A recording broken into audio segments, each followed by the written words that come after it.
Hi there, everyone. This is Josh with Finding Speed Now.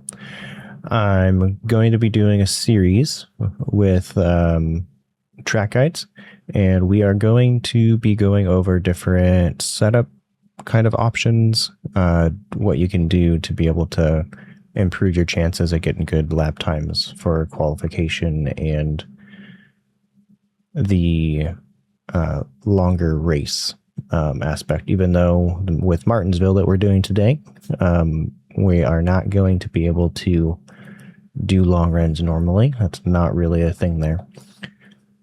So let's go ahead and kind of get on track here. And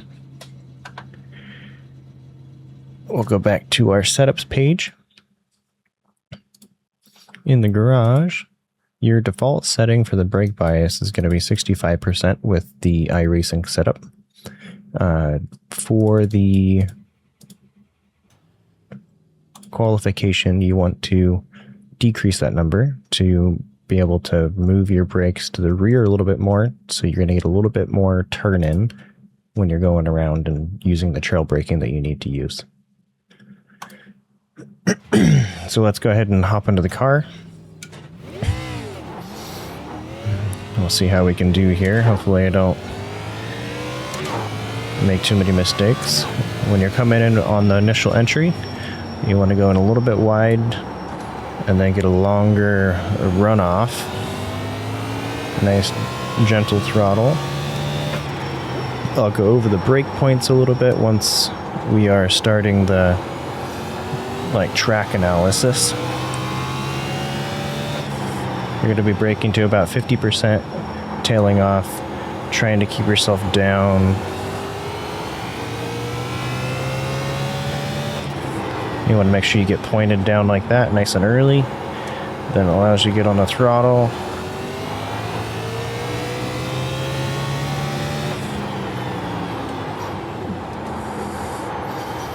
You can see these aren't 100% the best.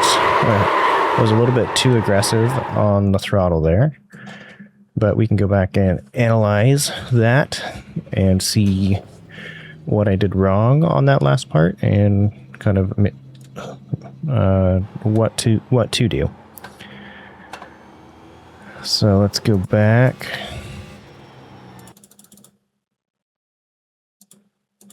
Here's the start. So your initial input here, you want to make sure that you're getting that kind of wide come out. As it comes down, you start initiating the throttle, as you can see on the telemetry there. And then you bring it all the way full. My brake and lift point is right here.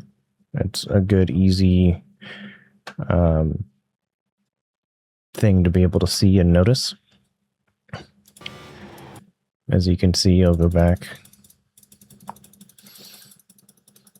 My brake point is right about there. It allows you to be picking brake points when you're able to, allows you to be a bit more consistent. I know some people like to go by feel, but me specifically, I like to pick out points. And then as you go through the race later on for qualification, it doesn't matter, but it helps you be more exact and be more consistent, I feel like. And I let off as the steering increases. I probably could have let off a little bit better with the increase of steering. But once I get to full steering, I am releasing, but a little bit late. And that is probably why I got a little bit of understeer here and went a little wide instead of staying on the curb. And then for here, on my field of view, I use this as a reference because you can't really use these because you can't really make them out when you're going fast. And so right when this is leaving my field of view, I start thinking about braking. I think I used my brakes a little bit early here. And another thing you want to do is get pointed down early. I probably am not pointed down quite enough here. If I would have done it just a little bit more with that 50% throttle, because now I have to, because I was turning under braking. That's why you see a little bit of counter steer there as I came in, but then I straightened it out. So trying to stay nice and low to the curb, nice and low as possible to the curb there. And then we come up and accelerate gently, kind of gently out. Again, that lift point there. Let's see if we can figure out why I got a little loose there. Although I just did a little bit too much braking with the slide of the car there. So I did a little bit of steering input to the left, if you see that. The steering goes left as I'm releasing, and it allows you to get that little bit of turn in, and then you can apply the brakes and go straight into the corner. And then this time I did a better job at trail braking through the corner and not using my full steering. Here, I probably could have got on the throttle a little bit sooner. Like, a little bit. No, that's probably pretty good. Once you have that exit and you can see the line, you can pretty much get on full throttle, but you got to make sure you do it gradually, not just on-off switch. That's one of the most important things, is not doing throttle inputs that are on and off. You need to have gradual inputs. So here, yeah, that's what I did. I had too much steering input with the throttle. So I have basically full steering here. I have half throttle, which is okay, but as soon as I increased it right there, it was too much. I had to hold that half throttle a little better, which got me loose, and then there's no saving it. So that's kind of an example of how to kind of analyze your mistakes yourself and be able to know the things that you did and how to fix it and do better next time. So now we can go ahead and go to kind of the setups for the quote-unquote long run, but we'll increase the front brake bias to 70 for this. That way we get a lot straighter and more stable car as we're going through the corners. It's very important to make sure you get down low and get pointed down in the corners, because you're not going to get as much rotation with that.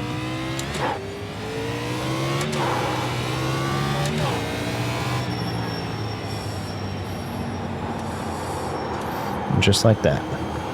That came out a little bit high.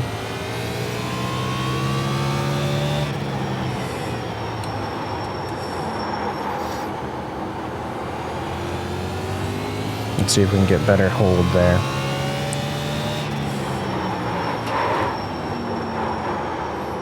See, once you get out there, there's no grip out there. Not setting a very good example on this run. Okay, let's see if we can get a little bit better turn in. There we go.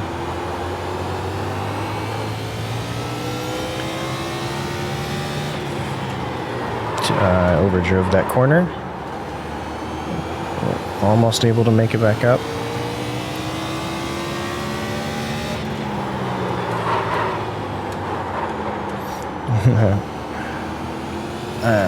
Got in the habit of doing that same thing. There we go.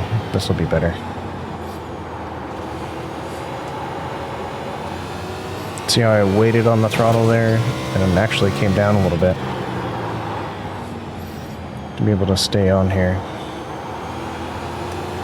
It just makes it so much more stable coming out of the corner.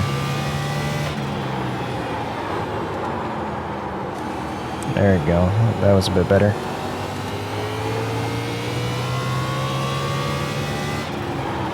And the reason you want to have your brake bias a little higher here is when there are people to your outside, you don't have that room to correct out. It's going to allow you to be more consistent in traffic and not bump into people and not cause as many cautions.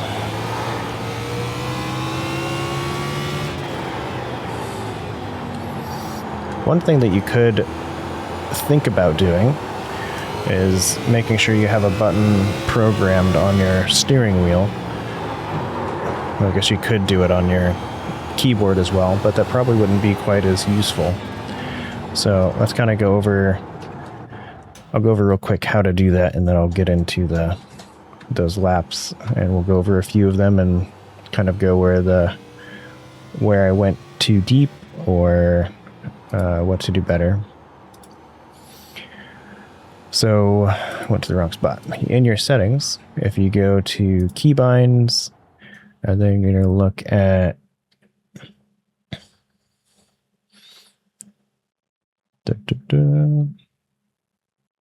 interface, black box, split time data, spotter, chat, text. That'll be car. There we go. Car setup adjustments. The bottom option there. That's what I was looking for. So setup adjustments. There's the left spring, right spring, differential, steering, dash, aerodynamics, car texture. There it is. It was right at the top. So for the brake bias, I have it set to my up and down. Actually, no, I don't even have that one set right now. So I think I did. Okay, so you can set it to whatever you want. I'm going to be setting my circle button for increasing the value. Increase to the front. Decrease to the back. So then now, when we're actually in the car, if you go to your black box and you can go to your your brake bias, if you press those buttons, you can see it's going to increase that and decrease that. That's something that you can do in car as you're driving. So if you find that maybe you're in the lead and you want to be able to, and you know you have a bit more room, you could kind of decrease that brake bias.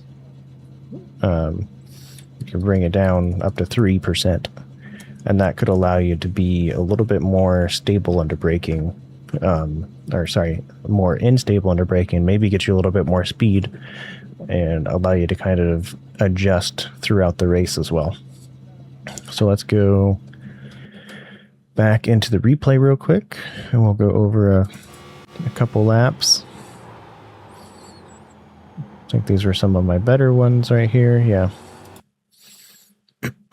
I could definitely be a little bit smoother on my throttle inputs and brake inputs.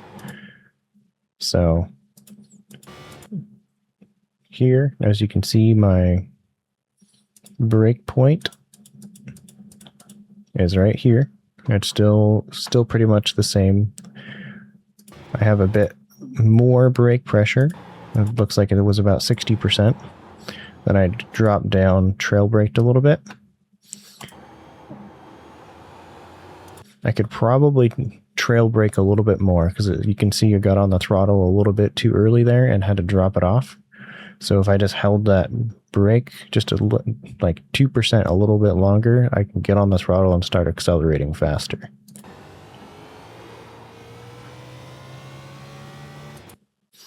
See here, got on the brake. And again, for that reference point, for me, it's right about when this starts leaving my field of view. 50%, 60%. That was much better trail braking, nice and steady and down. I got on the throttle, held it on the grip point, and then as I was open, I was able to increase it. So that's something that you want to kind of try to work on. This is actually something to be able to do with even road racing. Short tracks are a little bit more like road racing because there's not as much banking. So let's go back so I can see the whole thing. So trail brake through, then I start increasing. It's 50%, and then you can hear the tires start to give way, and then I was able to nice and gently accelerate. A little bit of a steering flick right here. I want to get the left side of the car pointed down to my goal here. That way I don't have to turn under braking. I just hold the steering wheel straight and do little micro corrections.